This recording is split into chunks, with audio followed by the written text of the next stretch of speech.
Good morning students. आज हम discuss कर रहे हैं electrochemical cell. Electrochemical cell are divided into two types. First of all electrolytic cell,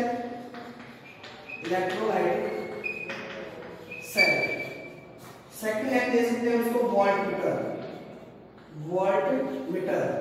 and second is galvanic cell.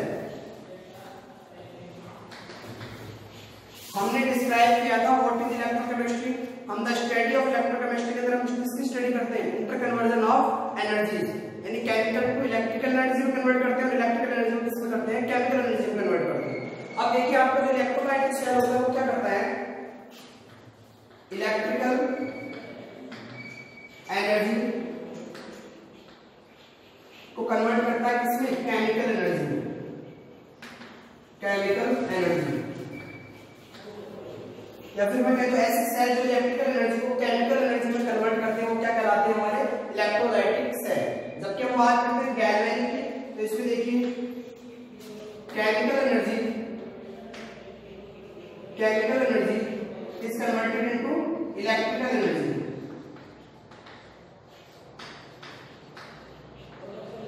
ऐसे cell जो chemical energy को किसमें कन्वर्ट कर रहे हैं? इलेक्ट्रिकल एनर्जी में कन्वर्ट कर रहे हैं, वो क्या कहलाते हैं? Galvanic cell. अब हम जानते हैं टू टाइप्स के इलेक्ट्रोड यूज करते हैं इलेक्ट्रोकेमिस्ट्री के अंदर, कैथोड और एनोड। तो यहां पर भी क्या होंगे? टू इलेक्ट्रोड्स लेंगे हम, कैथोड और एनोड। ये तो आपका फर्स्ट पॉइंट हो गया। सेकंड, अब आपको यहां देखना है जो कैथोड और एनोड होते हैं उन पर नेगेटिवली चार्ज होते हैं या फिर वो पॉजिटिवली चार्ज होते हैं? नेगेटिव पोल होता है, पॉजिटिव पोल होता है, ये कैसे डिसाइड करते हैं? तो आपको एक चीज याद रखनी है, पैनिक किसके लिए? इलेक्ट्रोलाइटिक सेल के लिए। पैनिक का मतलब क्या होता है? पॉजिटिव चार्ज किसके? एनोड पे, और नेगेटिव चार्ज किसके? नेगेटिव चार्ज किसके होता है? कैथोड पर। तो देखो कैथोड क्या है आपका? नेगेटिवली चार्ज, और आपका एनोड क्या है? यहाँ पे पॉजिटिवली चार्ज। अब जब आप सेल बनाओगे इलेक्ट्रोलाइटिक सेल, उसमें कैथोड में क्या दिखाओगे? नेगेटिव चार्ज, और एनोड में क्या दिखाओगे? Positive charge. फिर हम बात करते हैं गैल्वेनिक सेल की। तो यहां पर भी क्या होंगे? दो इलेक्ट्रोड होंगे, इसमें भी कैथोड और एनोड। हम देख रहे हैं यहां पर पहले इलेक्ट्रिकल एनर्जी से केमिकल एनर्जी में कन्वर्ट हो रहा था किसमें? इलेक्ट्रोलाइटिक सेल में। और ये जस्ट उसका उल्टा है, इन्होंने क्या कहते हैं? केमिकल एनर्जी में कन्वर्ट कर रहे थे, किसमें? इलेक्ट्रिकल एनर्जी में कन्वर्ट कर रहे थे। तो यहां पर कैथोड कैसे होंगे? पॉजिटिव, और इसको एनोड क्या हो जाएंगे? नेगेटिव। जस्ट उसके क्या हो जाएंगे? अपोजिट हो जाएंगे। और इसके लिए अगर आपको याद रखना चाहो तो क्या होती है ये बाद में बता देंगे आपको, उसका ध्यान रखो। पैनिक का मतलब क्या होता है? पी से positive, anode, negative is cathode. ठीक है, आई का मतलब क्या? Negative is cathode. नेगेटिव क्या है? कैथोड है, तो हमने देखो कैथोड को नेगेटिव कर दिया, एनोड को पॉजिटिव कर दिया। यहां पे भी आपने लिख दिया। एंड टू पॉइंट्स आपने डिस्क्राइब कर दिए। एक तरीके से हम देखते हैं कि डिफरेंस देख पा रहे हैं electrolytic cells and galvanic cell में। हम क्या कर रहे हैं? साथ में डिफरेंस की स्टडी कर रहे हैं। हमने दो डिफरेंस पढ़ लिए, इलेक्ट्रिकल एनर्जी कन्वर्ट हो रही है केमिकल एनर्जी में, और केमिकल एनर्जी से कन्वर्ट हो रही है इलेक्ट्रिकल एनर्जी में। यहाँ पे हमने देखा कैथोड नेगेटिवली चार्ज था, जबकि यहाँ गैल्वेनिक सेल में क्या था? पॉजिटिवली चार्ज है। और यहाँ पे एनोड क्या? पॉजिटिवली चार्ज है, यहाँ कैसा है? Negatively charge. वैसे मैंने कहा था कैथोड और एनोड को हम किस प्रकार डिस्क्राइब करेंगे, ये चीज हमने बताई थी। यदि ऑक्सीडेशन होता है तो वो एनोड होगा, और रिडक्शन होता है तो कैथोड होगा। अब चाहे सेल कैसा भी हो, यदि ऑक्सीडेशन होता है तो कैसा होगा? हमेशा एनोड, और अगर रिडक्शन होता है तो कैसा होगा? हमेशा कैथोड। थर्ड पॉइंट की तरफ चलते हैं। Non spontaneous redox reaction occurs। और यहां पे क्या होगा? Spontaneous redox reaction occurs। अब समझो इसको, ये नॉन स्पॉन्टेनियस क्यों होती है और ये स्पॉन्टेनियस क्यों होती है? मैं यहां पर से समझाता हूं। यहां देखिए साइड में, मान लीजिए आपने क्या लिया? बीकर लिया, इसमें आपने क्या ले लिया? NaCl ले लिया आपने, इलेक्ट्रोलाइट ले लिया आपने यहाँ पे, उसको मैंने क्या किया, गर्म किया, मैंने क्या किया, उसको हीट प्रोवाइड की। हीट प्रोवाइड करने पर हमें पता है NaCl किस स्टेट में आ गए, मोल्टन स्टेट में आ गए। मोल्टन स्टेट का मतलब यहाँ पे क्या बन गया, आयन बन गए Na+Cl-। लेकिन ये आपस में रिएक्ट नहीं कर पाते, Na+ और Cl- क्या नहीं कर पाते, रिएक्ट नहीं कर पाते। क्यों? क्योंकि यहाँ पे मोल्टन स्टेट में है, तो इसको हमें रिएक्शन में पार्टिसिपेट करवाने के लिए क्या करते हैं, बाहर से उसको एनर्जी प्रोवाइड करवाते हैं, वो भी कैसे, इलेक्ट्रिकल एनर्जी। तो इस रिएक्शन को कंप्लीट होने के लिए हमें क्या करनी पड़ रही है, इनपुट करना पड़ रहा है, क्या इलेक्ट्रिकल एनर्जी देनी पड़ रही है इसको। तो इसको हम कहते हैं कि कैसे नॉन स्पॉन्टेनियस है, ये अपने आप नहीं होती है, इसको क्या करना पड़ता है, करवाना पड़ता है, इसलिए इसको क्या कहते हैं, non spontaneous redox reaction occur. जबकि बात करें स्पॉन्टेनियस की, तो ये देखिए आप स्पॉन्टेनियस ये आपने भी कर लिया, इसमें आपने CuSO4 का क्या सॉल्यूशन, इलेक्ट्रोलाइट से लिया आपने, इसमें आपने जिंक क्लोराइड क्या कर दी, डिप कर दी, जिंक क्लोराइड। जैसे आप इसमें जिंक क्लोराइड डिप कर दोगे तो आप थोड़ी देर में सम टाइम आफ्टर आप देखोगे यहाँ पे, जैसे आप टच करके देखोगे तो यहाँ पे आपको दिखाई देगा क्या, ये पात्र जो कंटेनर था वो आपका कैसा हो गया, हॉट हो गया, गर्म हो गया, हीट प्रोवाइड कर रहा है उसमें। अब इसमें हीट प्रोवाइड कर रहा है, तो मैंने कहा था केमिकल रिएक्शन के दौरान, यदि हम केमिकल रिएक्शन के दौरान यदि हीट और लाइट प्रोड्यूस होती है, उसको हमने क्या कहा था, केमिकल एनर्जी कहा था। मैं मान लेता हूं ये मेरी क्या है, केमिकल एनर्जी है। अब मैं किसी भी इलेक्ट्रिकल एपैरेटस लेके, कोई भी उपकरण लेके इसको क्या कर लेता हूं, इलेक्ट्रिकल एनर्जी में कन्वर्ट कर लेता हूं, तो ये क्या हो जाएगा, ये रिएक्शन कंप्लीट हो जाएगी। अब यहाँ देखिए, जब यहाँ पे केमिकल एनर्जी जो आ रही है, यहाँ पे जो रिएक्शन हो रही है उसको स्पॉन्टेनियस हो रही है, किसी प्रकार की एनर्जी इनपुट नहीं करनी पड़ रही है यहाँ पे, तो ये कैसे होती है, स्पॉन्टेनियस रिडॉक्स रिएक्शन अकर। अब अगला पॉइंट देखो, 3 पॉइंट देख लिए हमने।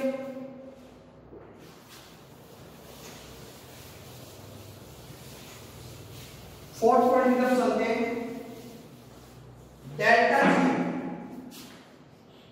हमने समीकरण पढ़ी है, डेल्टा जी बराबर delta x minus T delta S. हम जानते हैं ये क्या होती है, टोटल एनर्जी होती है, टोटल एनर्जी ऑफ सिस्टम। आपने थर्मोडायनामिक्स में पढ़ते हैं ये, डेल्टा जी बराबर delta x minus T delta S. ये आप जानते हो क्या होता है, एंट्रोपी चेंज। ये टेम्परेचर होता है, इसको ले जाऊं gives free energy, gives free energy change, energy change. देखो इसको समझो, मान लीजिए आपके पास 1 करोड़ रुपए है, ठीक है, तो 1 करोड़ रुपए का मतलब मैं मान लेता हूं मेरे पास टोटल एनर्जी कितनी है, 1 करोड़ है। अब मैं कहूँ आप डोनेट कीजिए, तो आप ऐसा तो है नहीं कि आपके पास यदि 1 करोड़ रुपए तो आप 1 करोड़ डोनेट कर दोगे, नहीं करोगे। क्यों? अगर 1 करोड़ अगर आप डोनेट कर देते तो आप खुद इतने गरीब हो जाओगे, आपके पास कुछ बचेगा ही। तो आप क्या करोगे, कम से कम 20 लाख 30 लाख अपने पास रखोगे, उसके बाद में बाकी डोनेट करोगे ताकि आपकी स्टेबिलिटी क्या हो, बनी रहे।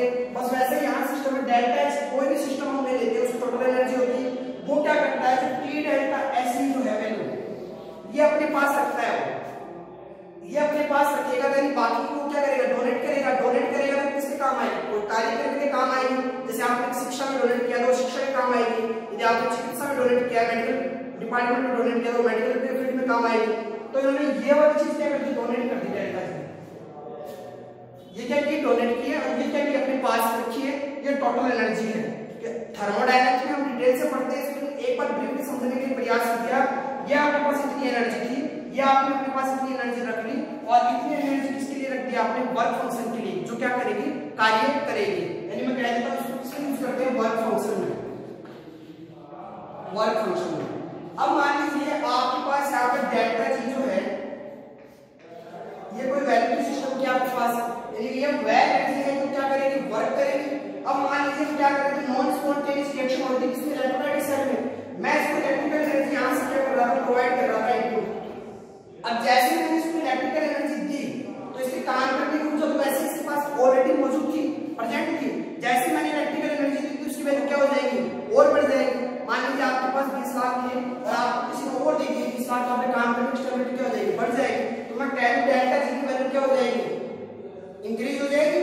भाई डेल्टा जी की भी कोई वैल्यू थी, जब हमने बाहर से उसको एनर्जी प्रोवाइड किया तो डेल्टा जी की वैल्यू क्या हो जाएगी, इंक्रीज हो जाएगी। यानी मैं कह दूं डेल्टा जी क्या होता है, फिर हम कह सकते हैं यदि नॉन स्पॉन्टेनियस रिएक्शन होती है तो हमेशा आप ध्यान में रखोगे उसकी डेल्टा जी की वैल्यू क्या होती है, पॉजिटिव। क्या होगी, पॉजिटिव। और ई सेल हमेशा इसके अपोजिट होती है, इसकी वैल्यू क्या हो जाएगी, नेगेटिव। अब आपसे ये पूछ लिया जाए कोई भी रिएक्शन क्या हो रही है, नॉन स्पॉन्टेनियस हो रही है, तो गिब्स फ्री एनर्जी चेंज क्या होगा, तो आप हमेशा बता दो क्या होगा, ऑलवेज पॉजिटिव। फिर हम बात करते हैं किसी गैलेक्टिक सेल की, यहाँ पे डेल्टा जी की वैल्यू क्या होगी भाई, इसके पास तो कोई वैल्यू की कार्य करने के लिए, वर्क करने के लिए बाहर से तो कोई एनर्जी प्रोवाइड करवा नहीं रहे हम, तो ये काम करेगा तो एनर्जी क्या होगी, खर्च हो जाएगी, कंज्यूम हो जाएगी। जैसे एनर्जी कंज्यूम हो जाएगी तो डेल्टा जी की वैल्यू क्या हो जाएगी, कम हो जाएगी। तो मान लेते हैं डेल्टा जी की वैल्यू क्या आ जाएगी, नेगेटिव। तो इस सेल की वैल्यू क्या आ जाएगी, पॉजिटिव। इसका मतलब ये कैसी होती है, नॉन स्पॉन्टेनियस रिएक्शन। समझने का सबसे आसान तरीका है, कोई भी सिस्टम अगर आपने लिया, उसकी टोटल एनर्जी डेल्टा एच थी, उसने अपने पास क्या रखी, डेल्टा एस एनर्जी रखी, बाकी वर्क फंक्शन के लिए क्या कर दी, डेल्टा जी एनर्जी रिलीज कर दी। देखो यहाँ लिखा भी है फ्री एनर्जी, जो मुक्त करता है फ्री एनर्जी चेंज करने के लिए, इसमें कोई वर्क करने के लिए। मैंने बताया किस प्रकार डेल्टा जी की वैल्यू पॉजिटिव है, इसमें डेल्टा जी की वैल्यू क्या है, नेगेटिव है। यदि डेल्टा जी की वैल्यू नेगेटिव होती तो हम कहेंगे ऑलवेज रिएक्शन कैसी होती है, स्पॉन्टेनियस होती है, उसमें किसी भी प्रकार की आपको बाहर से कोई एनर्जी प्रोवाइड करने की आवश्यकता नहीं होती।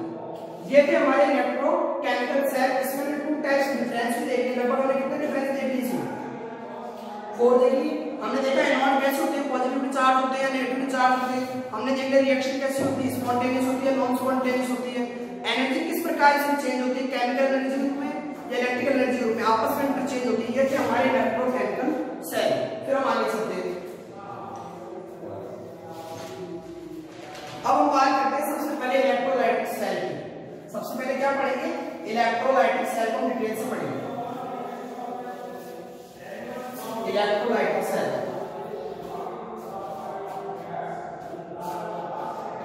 Electrolytic cell.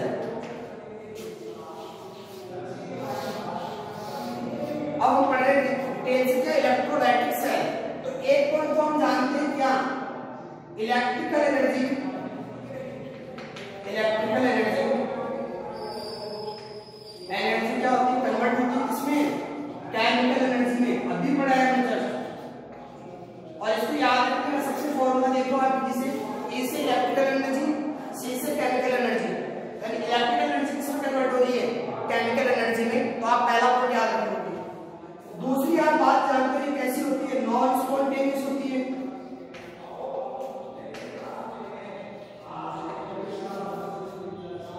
फिर देखिए आप इसको समझिए कैसा होता है इलेक्ट्रोलाइटिक सेल। आपने एक कंटेनर लिया, ठीक है, यहां पे आपने क्या ले लिया, इलेक्ट्रोलाइटिक सॉल्यूशन ले लिया NaCl, तो Na+Cl नेगेटिव, ये प्रेजेंट रहेंगे। तो उसको मॉल्टन स्टेट में लिया, कैसे लिया, मॉल्टन स्टेट में क्या लिया है, इलेक्ट्रोलाइटिक सेल लिया है आपने। क्या लिया है यहाँ पे, मॉल्टन स्टेट में, मॉल्टन स्टेट में इलेक्ट्रोलाइट सॉल्यूशन, इलेक्ट्रोलाइटिक सॉल्यूशन। अब आपको यहां मैंने कहा था कि जब भी हम कोई सेल की बात करते हैं उसमें 2 इलेक्ट्रोड होते हैं, कैथोड और एनोड। अभी हमें पता है कौन कैथोड है कौन एनोड है, हम 2 क्या कर दिए यहाँ पे इलेक्ट्रोड लगा दिए। अब देखिए फिर हम क्या करते हैं, इसको सेल से अटैच कर देते हैं। आपको बता देता हूं, ये इस प्रकार हम सेल को रिप्रेजेंट करते हैं, बड़ी एरो को पॉजिटिव, इसको नेगेटिव। ये हमारा क्या होता है, सेल होता है। यदि हम इस प्रकार की यूनिट को और जोड़ देते हैं, ऐसे बहुत सारे सेल को आपस में अटैच कर देते हैं, तो उसको हम क्या बोलते हैं, बैटरी बोलते हैं। कॉम्बिनेशन ऑफ सेल क्या कहलाता है, बैटरी कहलाता है हमारा। और हमने यहाँ पे अटैच करके एक सेल अटैच कर दिया हमने वहां पे, ठीक है। आगे देखिए, जैसे आपने यहाँ पे सेल अटैच कर दिया, अभी हमें पता नहीं किस मेटल की है। अगर मेटल लेके हमने कहा था 2 प्रकार के इलेक्ट्रोड लेते हैं, एक तो इनर्ट इलेक्ट्रोड और दूसरा कौन सा था, एक्टिव इलेक्ट्रोड। यदि मैं यहाँ पे एक्टिव इलेक्ट्रोड ले लेता हूँ तो वो तो इसके साथ रिएक्शन कर जाएंगे। तो हम हमेशा क्या करते हैं, इसमें इनर्ट इलेक्ट्रोड यूज करते हैं। क्या करते हैं, इनर्ट इलेक्ट्रोड यूज करते हैं। तो थर्ड पॉइंट क्या हो गया, यूज इनर्ट इलेक्ट्रोड हो गया, इनर्ट इलेक्ट्रोड, इनर्ट इलेक्ट्रोड।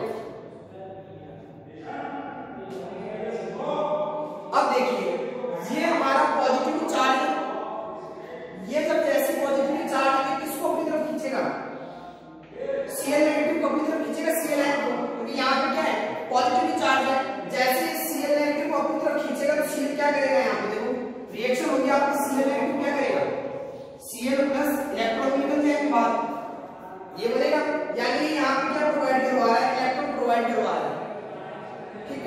देखिए आपको मैंने कहा था लॉस ऑफ इलेक्ट्रॉन क्या कहलाता है, लॉस ऑफ इलेक्ट्रॉन ऑक्सीडेशन कहलाते हैं। तो हमने कहा था यहां लिख देता हूं लॉस ऑफ इलेक्ट्रॉन को हमने क्या कहा था, ऑक्सीडेशन।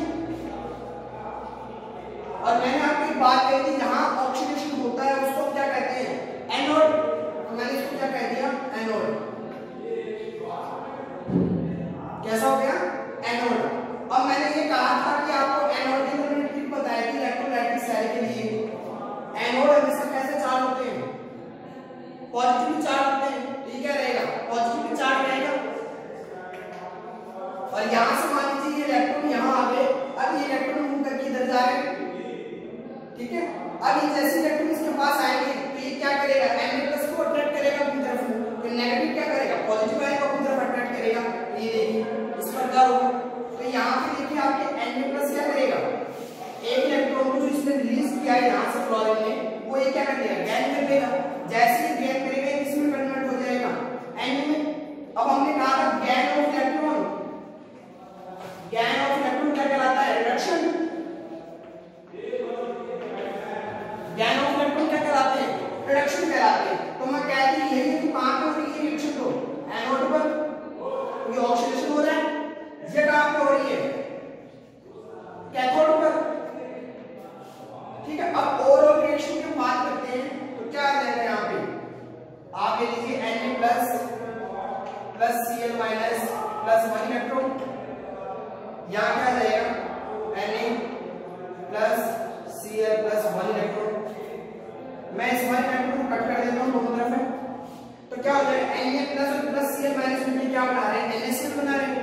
ये हमारी ओवरऑल रिएक्शन हो रही है किसमें, इलेक्ट्रोलाइटिक सेल में। आगे देखिए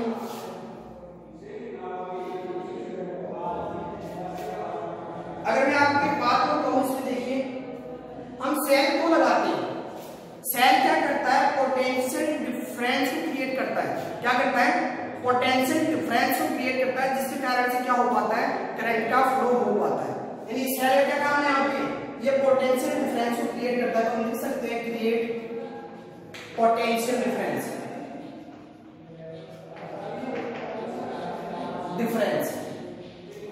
अब मैं आपसे पूछ लूं फ्लो ऑफ डायरेक्शन पूछ रहा हूं आपको, इलेक्ट्रॉन की फ्लो की डायरेक्शन कौन सी होगी, इलेक्ट्रॉन कहां से कहां जा रहे हैं, यूं जा रहे हैं इलेक्ट्रॉन, ये पहले यहां पे है, इस इलेक्ट्रॉन से यहां जा रहे हैं। मैं कहती हूं इलेक्ट्रॉन का फ्लो कैसे हो रहा है, एनोड से कैथोड हो रहा है, नहीं हो रहा। तो मैंने यहां लिख दिया देखो एनोड, ये लिख दिया मैंने कैथोड। तो ये तो क्या हो रहा है, इलेक्ट्रॉन का फ्लो। अब आप जानते हो जिस साइड डायरेक्शन में इलेक्ट्रॉन का फ्लो होता है उसके अपोजिट डायरेक्शन में क्या होता है, करंट का फ्लो होता है। क्या होता है, करंट फ्लो होता है। तो अब यहाँ पे करंट फ्लो कैसे हो जाएगा, कैथोड टू एनोड।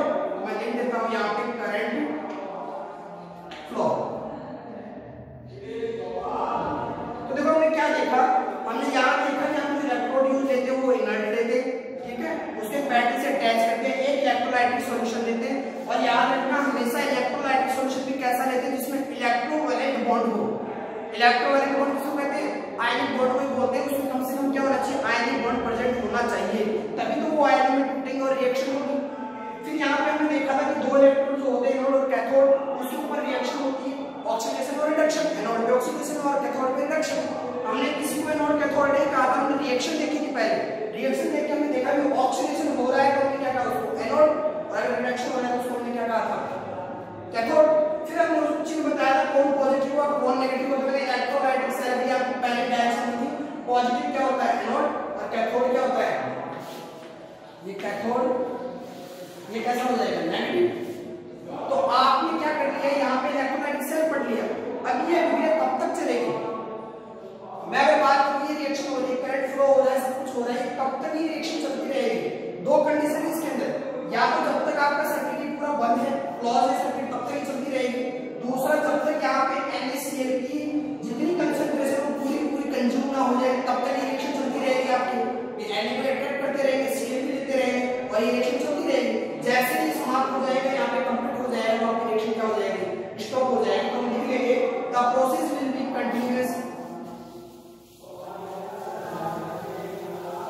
लिख लो the process will be process will be continuing till the